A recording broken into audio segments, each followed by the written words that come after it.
विधानसभेची जागा उमेदवार कोण याचं उत्तर अद्यापही शोधलं जातं। नेमकी तुमची प्रतिक्रिया काय असणार आहे? तुम्ही सर्व ह्या गोष्टी जाऊन हँडल करताय असं कळतं? आपण सर्वांना माझ्या अगोदरही सगळ्यांनी तेच सांगण्याचा प्रयत्न केला की रत्नागिरी सिंधुदुर्ग असेल किंवा देशभरामध्ये नरेंद्र मोदी हेच उमेदवार आहेत, नरेंद्र मोदी यांनाच मतदान करायचं आहे हेच आम्ही सांगण्याचा प्रयत्न करतो आहे। आज भारतीय जनता पार्टीच्या सर्व कार्यकर्त्यांची बैठक होती।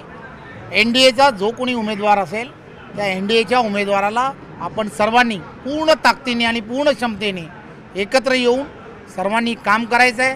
बूथवरती 370पेक्षा जास्त मतदान हे वाढवण्याच्या दृष्टिकोनातून जे जे आवश्यक आहे ते सांगितलं पाहिजे। विरोधक जे भावनिक आव्हान करतात त्यांना आदरणीय पंतप्रधान नरेंद्र मोदीजींनी 10 वर्षात जनतेला काय दिलं आहे ते सांगण्याचा प्रयत्न आपण जास्तीत जास्त लोकांपर्यंत करावा। आजचा मेळावा म्हणजे दादांचे उमेदवारीचे संकेत असं आम्ही समजायचं का? एक गोष्ट लक्षात घेतली पाहिजे की NDAच्या संदर्भातले सर्व निर्णय हे उच्चस्तरीय सर्व नेते मंडळी करत असतात।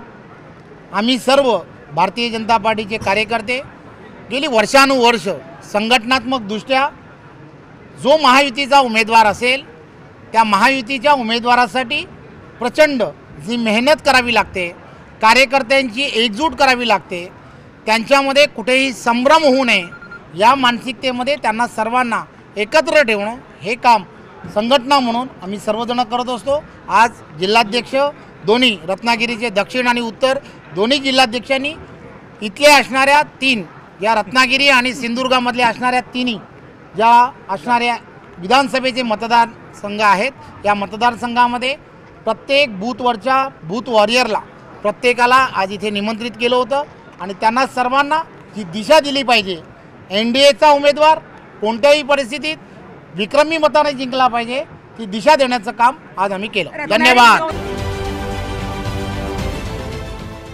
देश विदेशातील प्रत्येक घडामोडींचे लाईव्ह अपडेट मिळवण्यासाठी आता साम टीव्हीच्या सर्व सोशल मीडिया प्लॅटफॉर्मला लाईक, फॉलो आणि सबस्क्राईब करा।